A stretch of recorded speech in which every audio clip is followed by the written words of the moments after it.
Hello students, आज हमारा topic है सम उत्पाद वक्र या सम उत्पत्ति वक्र। इंग्लिश इसमें क्या कहते हैं? आइसो क्वेंट कर्व या आइसो प्रोडक्ट कर्व। आइसो जो शब्द है वो यूनानी भाषा के शब्द आईएसओ से लिया गया है, जिसका अर्थ होता है समान। तो यहाँ भी हिंदी में क्या है? सम उत्पाद यानी समान उत्पादन बताने वाला वक्र। सम उत्पत्ति, सम मैंने समान, उत्पत्ति मैंने प्रोडक्शन। तो समान उत्पादन को दर्शाने वाला वक्र क्या है? समोत्पाद वक्र है। ये क्या है? इसके हम अर्थ क्या लेते हैं? जैसे कि उत्पादन के 4 साधन हैं, भूमि, श्रम, पूंजी और उद्यमी। लेकिन मान लो उद्यमी एक तो व्यवसाय में पूंजी लगाता है और एक श्रम, 2 साधनों की सहायता से उत्पादन करता है। तो वो ये देखता है, जो उत्पादक का जो मुख्य उद्देश्य होता है, मुख्य लक्ष्य होता है, वो न्यूनतम लागत पर अधिकतम उत्पादन करना, यानी इसको अनुकूलतम संयोग भी कहा जाता है। तो इसमें मान लो जो समूह उत्पाद वक्र है वो 2 साधनों के कॉम्बिनेशन को बताएगा। मान लो एक तरफ श्रम है, एक तरफ पूंजी। तो श्रम और पूंजी यानी 2 साधनों की सहायता से उत्पादन किया जाता है। तो समोत्पाद वक्र 2 साधनों के उन विभिन्न संयोगों को बताता है जिनसे समान उत्पादन प्राप्त होता है। समान उत्पादन मिलने के कारण इसे समोत्पाद वक्र कहा जाता है। तो सिंपल इसका हम अर्थ करेंगे तो ये क्या है? अर्थ क्या है? 2 साधनों के उन विभिन्न संयोगों को बताने वाला वक्र जिनसे समान उत्पादन प्राप्त होता है, समोत्पाद वक्र कहलाता है। अन्य शब्दों में हम ये भी कह सकते हैं, तो जब हम तालिका बनाएंगे तो 2 साधन, हम एक श्रम लिया है, एक पूंजी लिया है, तो इसको इससे भी लिख सकते हैं समोत्पाद वक्र 2 साधन। 2 साधन कौन से? पूंजी और श्रम के विभिन्न संयोगों के बिंदुओं का वह मार्ग है जिसके द्वारा उत्पादित वस्तु की कुल मात्रा समान होती है। तो इसका हम सिंपल शब्दों में क्या कहेंगे? समोत्पाद वक्र वह वक्र है जिस पर स्थित प्रत्येक बिंदु 2 साधनों के उन विभिन्न कॉम्बिनेशंस को बताता है जिनसे समान उत्पादन प्राप्त होता है। तो इसी से मिलता जुलता टॉपिक हम तटस्थता वक्र पढ़ चुके हैं। तटस्थता वक्र किसमें? वो उपभोक्ता के संतुलन में हमने पढ़ा था, उपभोक्ता व्यवहार से संबंधित चैप्टर में पढ़ा था। क्योंकि जो तटस्थता वक्र होता है, आपको ये क्वेश्चन भी आ सकता है कि तटस्थता वक्र और समोत्पाद वक्र में क्या अंतर है। तो जो तटस्थता वक्र है वो 2 वस्तुओं के संयोगों को बताता है जिनसे उपभोक्ता को समान संतुष्टि मिलती है, और समोत्पाद वक्र 2 साधनों के विभिन्न संयोगों को बताता है जिनसे समान उत्पादन मिलता है। तो इसे सम उत्पाद तटस्थता वक्र भी कह सकते हैं। तो आपको क्लियर हो गया, तटस्थता वक्र किसमें? उपभोक्ता व्यवहार से संबंधित था, 2 वस्तुओं के संयोगों को बताता था। और समोत्पाद उत्पादन किससे होता है? साधनों के द्वारा। तो उत्पादन साधनों, 2 उत्पादन साधनों के उन विभिन्न कॉम्बिनेशन को बताएगा जिनसे समान उत्पादन प्राप्त होता है। तो ये इसका अर्थ हमने पढ़ा। अब इसके रेखा चित्र और तालिका की सहायता से हम इसका स्पष्ट करेंगे। मान लो कॉम्बिनेशन है A B C D E। आप ऐसे भी लिख सकते हो, प्रथम, द्वितीय, तृतीय, चतुर्थ, पंचम। श्रम की इकाइयां मान लो पहले 1 इकाई है, और पूंजी की हम लेते हैं 15 इकाइयां, और 100 इकाई उत्पादन होता है।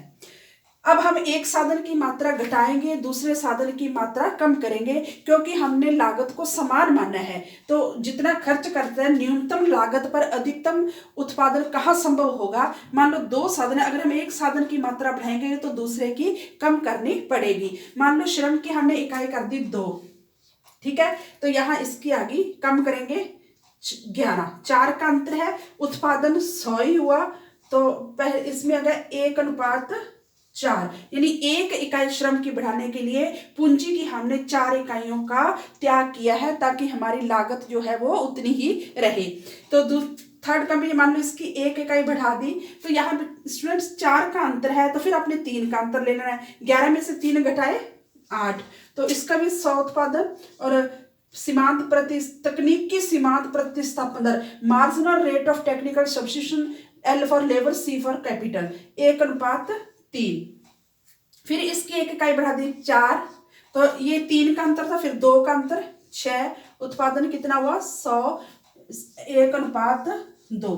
फिर हमने इसकी 1 इकाई और बढ़ा दी 5, इसकी 1 इकाई कम कर देंगे, 2 का अंतर, अब 1 का अंतर होगा, 5, 100, तो 1:1, ठीक है। अब ये देखो, इसको अगर हम रेखा चित्र में दर्शाएंगे तो ओ जिस साधन की इकाइयां बढ़ रही हैं उनको तो लेंगे हम ओ एक्स अक्ष पर, जिसकी इकाइयों का त्याग कर रहे हैं उसको लेंगे वाई अक्ष पर। तो कहने का मतलब ओ एक्स अक्ष पर श्रम साधन की मात्रा और ओ वाई साधन पर पूंजी की मात्रा लेंगे।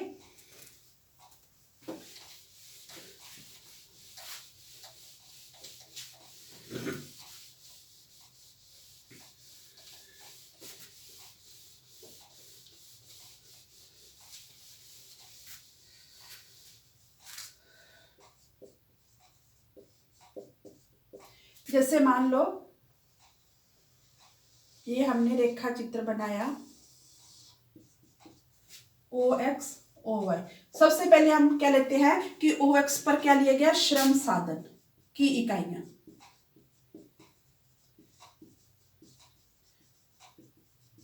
और ओ वाई पे क्या लिया है, पूंजी की इकाइयां। श्रम साधन की इकाइयां 1 2 3 4 5, और इधर पूंजी की इकाइयां 15 का गैप है, न्यूनतम 5 है। 5 का अंतर भी ले सकते हैं, 2 का अंतर भी ले सकते हैं। मान लो हमने यहाँ पे लिया 2, 4 का अंतर भी ले सकते हैं, 4 6 8 10 12 14 16, तो अधिकतम 15, तो 16 तक हमने ले लिया।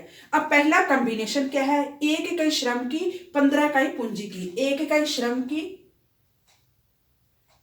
और 15 इकाई, 15 कहाँ होगा, 14 और 16 के बीच में। तो ये पहला आ गया एक कॉम्बिनेशन। दूसरा 2 श्रम की 11 पूंजी की, 2 श्रम की इकाइयां और 11 इकाई 10 और 12 के सेंटर में, ये बी। फिर क्या है 3 और 8, 3 इकाइयां श्रम की 8 इकाइयां पूंजी की। फिर क्या है 4 श्रम की 6 पूंजी की, 4 इकाइयां श्रम की और 6 इकाइयां पूंजी की। फिर है 5 और 5, 5 इकाइयां श्रम की और 5 इकाइयां पूंजी की। इन बिंदुओं को अगर हम मिला देते हैं,